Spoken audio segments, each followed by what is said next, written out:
అందరికీ నమస్కారం. ముందుగా ఈరోజు దర్శి నియోజకవర్గంలో మినీ స్పోర్ట్స్ స్టేడియం విజిట్కి వచ్చిన శాప్ చైర్మన్ రవినాయుడు గారికి, అట్లాగే ఇక్కడున్న పెద్దలకు అందరికీ కూడా ప్రత్యేకమైన నమస్కారాలు, ధన్యవాదాలు.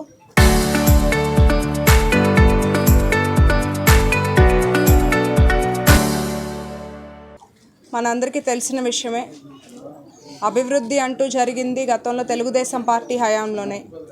2014 నుండి 19 వరకు దర్శి నియోజకవర్గంలో ఎన్నో ప్రాజెక్టులు శంకుస్థాపన స్టేట్ వరకే, అంటే శిలాఫలకం స్టేట్ వరకే పరిమితం అవ్వటం టౌన్లో కానీ అన్ని మండలాల్లో చాలామందికి తెలిసిన విషయం. అలా ఎన్నో నిలిచిపోయిన ప్రాజెక్ట్స్, గత వైసీపీ పాలనలో ఎటువంటి ఒక అడుగు కూడా పడకుండా నిలిచిపోయిన ప్రాజెక్ట్స్ అన్నీ కూడా మళ్ళీ మన కూటమి ప్రభుత్వం, ప్రజాప్రభుత్వం అధికారంలోకి వచ్చాక మన రాష్ట్రం అంతటా కూడా అభివృద్ధి పదంలో వెళ్ళడం చూస్తున్నాము.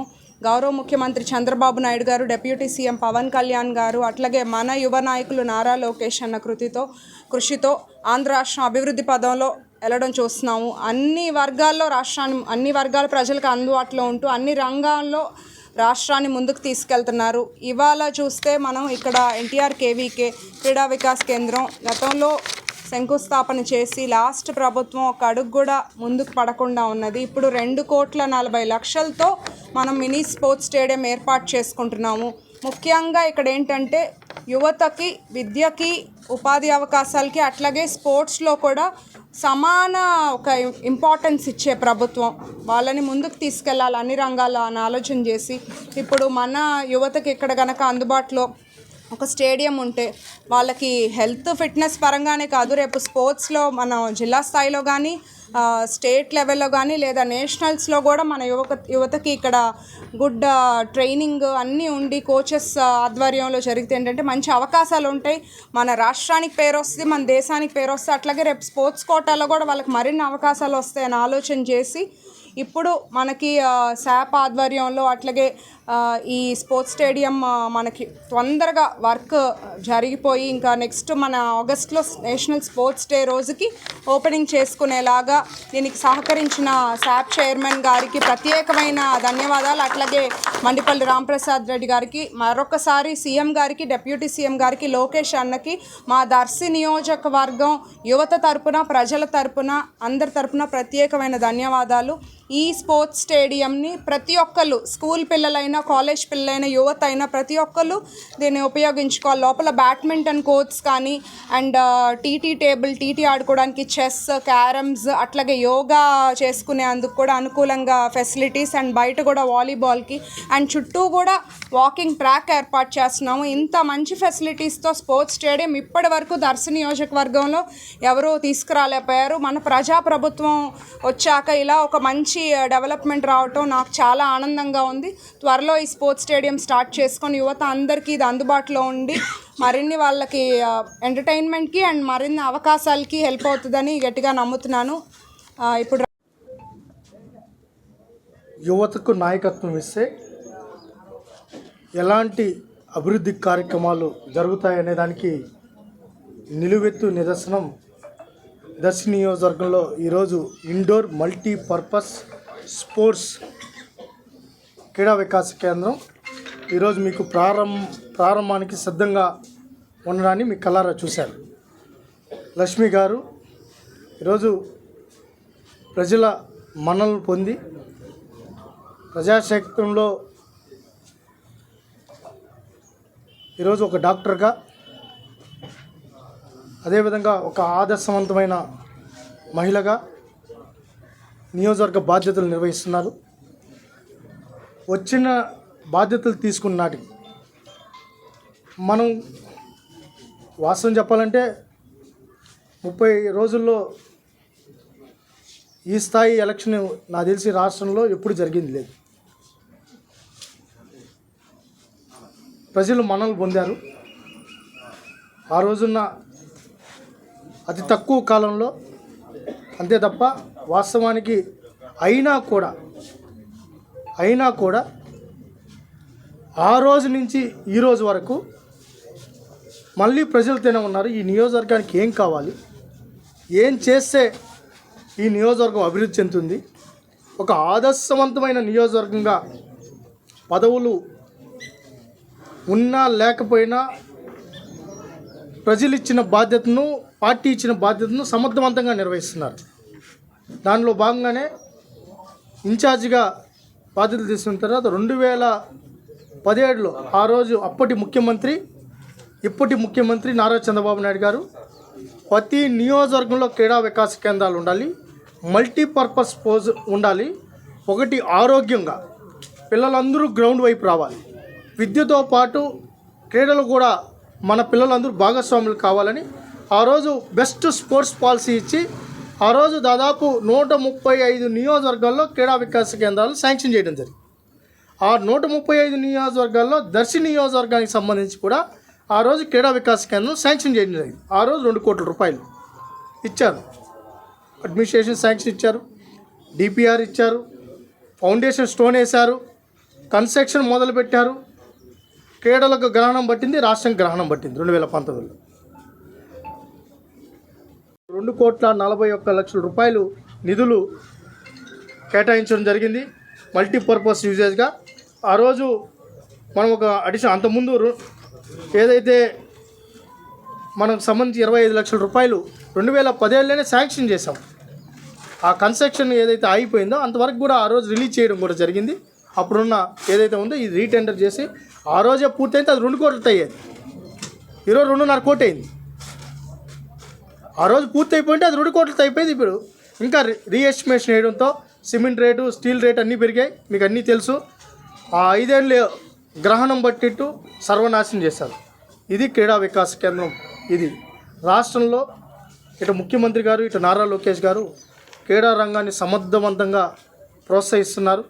ఉమ్మడి ఆంధ్రప్రదేశ్లో అయినా, విభజిత ఆంధ్రప్రదేశ్లో అయినా ఆ రోజు గచ్చిబౌలిలో స్పోర్ట్స్ ఇన్ఫ్రా డెవలప్ అయిందంటే చంద్రబాబు నాయుడు గారు. 2002లో నేషనల్ గేమ్స్ పెట్టినా, ఆఫ్రో ఏషియన్ గేమ్స్ పెట్టినా అది చంద్రబాబు నాయుడు గారు పెట్టింది. మళ్ళీ ఎవరు దాన్ని పట్టించుకోవడం లేదు. క్రీడా రంగం వైపు చూసేవాళ్ళు లేడు. అందరూ మాటలు చెప్పారు. క్రీడాకారులు ఒక పబ్లిసిటీకి వాడారు. 2019-24 మధ్యలో కూడా మీరు చూశారు. 4 సంవత్సరాల 8 నెలలు పట్టించుకోవాలా క్రీడా రంగాన్ని. ఆడినోళ్ళు లేడు, ఆడిచ్చోళ్ళు లేడు. లాస్ట్లో ఆయన ఫోటో వేసుకొని ఒక బ్యాట్ పట్టుకొని ఆడుదాం అంతా ఒక స్టిల్ ఇచ్చేసి రాష్ట్రం అంతా ఒక పోస్టర్లు డిజైన్ చేసేసి 200 కోట్లు దానికి ఖర్చు పెట్టేశారు. లాస్ట్ తీరా చూస్తే ఎవడు ఆడినాడంటే ఇక్కడ ఈ దశలో ఎవడు ఆడినాడో నాకైతే తెలియదు. ఆయన ఆ టీషర్ట్ కూడా ఆయన ఫోటోనే, గార్డు కూడా ఆయన ఫోటోనే, బ్యాట్కి ఆయన ఫోటోనే, గార్డుకి ఆయన ఫోటోనే. మేమేం చేసేది? అట్టయింది, నాశనం చేశారు. ఈరోజు మళ్ళీ చంద్రబాబు నాయుడు గారు వచ్చిన తర్వాత the best sports policy announce చేశారు. The best sports policy announce చేసి హారిజంటల్ రిజర్వేషన్ తీసుకొని వచ్చాం. 3% రిజర్వేషన్. ఇక్కడ ఇంతకుముందే ఒక 4-5 రిప్రజెంటేషన్స్ కూడా ఇక్కడే వచ్చాయి. ఇన్ఛార్జ్ గారు ఇచ్చారు. ఇక్కడ బాగా నేషనల్ గేమ్స్ ఆడారు, వాళ్ళని అడాప్ట్ చేసుకోండి, రిలయన్స్ లాంటి సంస్థల్లో వాళ్ళని వెళ్ళేలాగా చూడండి. స్పోర్ట్స్ స్కూల్లో దర్శి నియోజకవర్గం దాదాపు ఒక 15 నుంచి 20 మంది ఇక్కడ ఈ నియోజకవర్గం నుంచి చదువుతున్నారు. దాంతోపాటు వీళ్ళకి కానీ ఉద్యోగాలు వస్తే ఇక్కడ ఇదే శివారెడ్డి ఇక్కడ ఖోఖోలో వరల్డ్ కప్లో ఆడారు. ఇప్పుడు క్రికెట్లో సచిన్ టెండూల్కర్ ఎట్టో ఖోఖోలో శివారెడ్డి అలా బ్రహ్మాండంగా ఆడారు. ఆ వరల్డ్ కప్ గెలవడానికి కారణం శివారెడ్డి. అలాంటి శివారెడ్డి ఈ ప్రాంతం ఇంతమంది ఉన్నారు. వాళ్ళకి గౌరవమైన జీవితం ఉండాలని గతంలోనే ఎమ్మెల్యేలు, ప్రజాప్రతినిధులు ముఖ్యమంత్రి గారి దృష్టికి తీసుకెళ్తే హారిజంటల్ రిజర్వేషన్ తీసుకొని వచ్చాం. 3% రిజర్వేషన్ ఇచ్చాం. ఎక్కడ లేదు దేశంలో. ఒకప్పుడు హర్యానా బెస్ట్, ఒరిస్సా బెస్ట్, తమిళనాడు కూడా బాగా పుంజుకునింది. ఈ రాష్ట్రంలో స్పోర్ట్స్ పరిస్థితి ఏంటనే గతంలో ఉంటే బెస్ట్ స్పోర్ట్స్ పాలసీ ఇచ్చాం. వరల్డ్ కప్ కానీ, అదేవిధంగా కామన్వెల్త్ కానీ, ఏషియన్ గేమ్స్లోకి వెళ్తే 4 కోట్ల రూపాయలు ఇన్సెంటివ్స్తో పాటు జాబ్స్ ఇస్తున్నాం. అదేవిధంగా ఒలింపిక్స్లో కానీ మెడల్స్ వస్తే, గోల్డ్ మెడల్ వస్తే 7 కోట్ల రూపాయలతో పాటు గ్రూప్ 1 ఇంటి స్థలం, అకాడమిక్ స్థలం ఇస్తున్నాం. ఇవన్నీ ఎందుకు చేస్తున్నామంటే ఈ జాతీయ జెండాని, మన దేశ గౌరవాన్ని, మన రాష్ట్ర గౌరవాన్ని, మన జిల్లా గౌరవాన్ని, మన గ్రామ గౌరవాన్ని ప్రపంచమంతా దశ దిశలా వ్యాపింపజేసే ఆ క్రీడాకారుని గౌరవించుకోవడం, గుర్తించుకోవడం మన బాధ్యత. దాని అనుగుణంగా పాలసీ ఇచ్చాం. గతంలో ఎవరు ఇలా చంద్రబాబు నాయుడు గారు ఇచ్చారు. దానివల్లనే డిఎస్సిలో 421 పోస్టులు స్పోర్ట్స్ కోటా కింద వచ్చాయి. ఒక పద్ధతి ప్రకారం చేసాం. గతంలో మీరు చూశారు గ్రామ సచివాలయాల్లో ఏది ఊళ్ళో సంక్రాంతికి ఆడుకుంటే ఆ సర్టిఫికెట్లలో వాళ్ళకు కూడా ఉద్యోగాలు ఇచ్చారు గ్రామ సచివాలయాలు. ఈరోజు ఆన్లైన్ సిస్టమ్ పెట్టి నేషనల్ గేమ్స్ కానీ ఏదైతే ఒక పర్ఫెక్ట్గా డిఎస్సిలో పోస్ట్ ఇస్తే దాని మీద విమర్శించారు. హారిజంటల్ రిజర్వేషన్ వద్దంటున్నారు, క్రీడాకారుడికి ఉద్యోగాలు అవసరం లేదంటున్నారు. ఒకసారి మీరు ఆలోచించండి. క్రీడాకారులను ప్రోత్సహిస్తున్న ప్రభుత్వం కావాలా, క్రీడా రంగమే వద్దనుకుంటున్న వాళ్ళు కావాలా కూడా మనం ఆలోచించాలి. ఇక్కడున్న దర్శి నియోజకవర్గంలో ఉన్న ప్రతి క్రీడాకారుడికి విద్యార్థికి నేను రిక్వెస్ట్ చేస్తున్నా. హారిజంటల్ రిజర్వేషన్ వద్దంటున్నారు, క్రీడాకారులకు ఉద్యోగం వద్దంటున్నారు. అంటే గంజాయికి మత్తుకు బానిసలు అవ్వాలా? నేను అడుగుతున్నా జగన్మోహన్ రెడ్డి గారిని, సూటిగా అడుగుతున్నా, గొడ్డల పార్టీని అడుగుతున్నాం. మీరేమో గంజాయి డ్రగ్స్ తీసుకునే వాళ్ళని పరామర్శిస్తారు, ఒక్క క్రీడాకారుడికి అభినందనలు తెలపరు, మెడల్ వస్తే అభినందనలు తెలపరు, ఎవరినైనా తొక్కిచ్చి చంపేసే వాళ్ళని చిన్నబిడ్డ అంటారు. లేకపోతే ఇంకో మీరు చూసే ఉంటారు, అదేందో అంటారు, రప్ప రప్ప వేసేయండి, పొడిసేయండి, చంపేయండి. మేమేమంటున్నాము, ఇక్కడ 3 సార్లు అనుకుంటాను ఈరోజు కంపెనీస్తో మాట్లాడి ఈరోజు మెగా జాబ్ మేళలో ఇక్కడ నిర్వహిస్తున్నారు ఇన్ఛార్జ్గా. మరి వాళ్ళు ఏం చేస్తున్నారు మీరు ఒకసారి అంటారు. చంద్రబాబు నాయుడు గారు ఉద్యోగాలు ఇస్తున్నారు, లోకేష్ గారు ఉద్యోగాలు ఇస్తున్నారు, కంపెనీలు తీసుకొని వస్తున్నారు. వాళ్ళు ఏం అడుగుతున్నారు, మాకు కంపెనీలు వద్దు, రప్ప రప్ప కావాలని అడుగుతున్నారు. మాకు పరిశ్రమలు వద్దు, గంజాయి కావాలని వాళ్ళు అడుగుతున్నారు. గంజాయి కావాలా, పరిశ్రమలు కావాలా, ఉద్యోగాలు కావాలా, రప్పరప్పలు కావాలా? ఒకసారి జన్జీని యువతను ఆలోచించమని కూడా రిక్వెస్ట్ చేస్తూ, ఏదేమైనప్పటికీ ఈరోజు క్రీడలంటే మెడలిస్టులే కాదు, ఆరోగ్యంగా ఉండడం. ఈరోజు ఒక డాక్టర్గా ఉన్నారు, అందరికీ ఒకటే చెప్తారు, ఎవరైనా పునాదులేనే అయిపోయింది. మీరు చూసే ఉంటారు, ఇది ముళ్ళ కంపలతో ఈరోజు ఇక్కడ పందులు తిరిగే పరిస్థితి గతంలో ఉండింది లాస్ట్ 5 ఏళ్ళు. దీని మీద లక్ష్మి గారు దృష్టి పెట్టి దర్శి నియోజకవర్గంలో క్రీడా వికాస కేంద్రాన్ని మళ్ళీ పునర్నిర్మించండి. ఇది ఇక్కడ అనేక పాఠశాలలు ఉన్నాయి, విద్యార్థులు ఉన్నారు, యువత ఉంది, బ్రహ్మాండంగా రాణిస్తున్నారు. ఇక్కడే గురుకుల పాఠశాల ఉంది. దాంతోపాటు దర్శి నియోజకవర్గంలో ముఖ్యంగా క్రీడా రంగం వైపు ఎక్కువగా చొరవ చూపిస్తున్నారు. చాలామంది ప్లేయర్స్ ఉన్నారు, అథ్లెటిక్స్ కావచ్చు, బ్యాడ్మింటన్ కావచ్చు, ఖోఖో కావచ్చు, కబడ్డీ కావచ్చు, వాలీబాల్ కావచ్చు, అనేక క్రీడల్లో ఇక్కడ బ్రహ్మాండంగా రాణిస్తున్నారు. రాణించే పరిస్థితి మా పిల్లలకి ఫెసిలిటీ కావాలని చెప్పి ఆ రోజు మా మంత్రి గారిని మా దృష్టికి, ముఖ్యంగా ముఖ్యమంత్రి గారి దృష్టికి తీసుకెళ్తానే ముఖ్యమంత్రి గారు దీన్ని ఎంత వీలైతే అంత తొందరగా నిర్మాణానికి శ్రీకారం చుట్టమని చెప్పారు. దాంట్లో భాగంగానే మీరు చూశారు, అతి తక్కువ కాలంలోనే క్వాలిటీ పరంగా ఒక పర్ఫెక్ట్గా ఇండోర్ స్టేడియం నిర్మాణం కూడా చేయడం జరిగింది. ఇంకా ఈరోజు ఇన్ఛార్జ్ గారు దీంతో పాటు మల్టీపర్పస్ యూజేజ్గా ఉండే విధంగా కొన్ని డైరెక్షన్స్ ఇచ్చారు, కొన్ని మళ్ళీ చెప్పారు, మా దృష్టికి కూడా తీసుకొని వచ్చారు.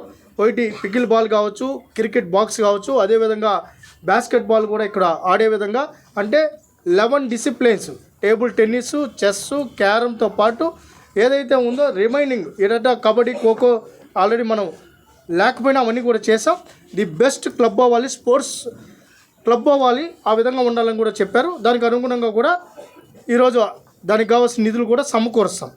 అయితే రాష్ట్ర ప్రభుత్వం అనేక ఈరోజు నిధులుండి చేయడంలో ఇవన్నీ చేయాలనే తాపత్రయంతో చేస్తున్నాం. మనం మాటిచ్చాం, ప్రజలకు మాటిచ్చాం, యువతకు మాటిచ్చాం, విద్యార్థులకు మాటిచ్చాం, క్రీడాకారులకు మాటిచ్చామని నారా లోకేష్ గారు, ఉప ముఖ్యమంత్రి పవన్ కళ్యాణ్ గారు, అటు చంద్రబాబు నాయుడు గారు క్రీడల మీద ప్రత్యేక దృష్టి సారించడం జరిగింది.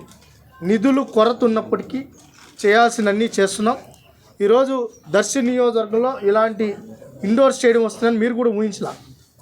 అంతకుముందు మీరే రాశారు, మీడియా వాళ్ళు రాశారు, దర్శి స్టేడియంను పట్టించుకునే పరిస్థితి ఉందా లేదని గతంలో మీరు ఐటెంలు రాశారు.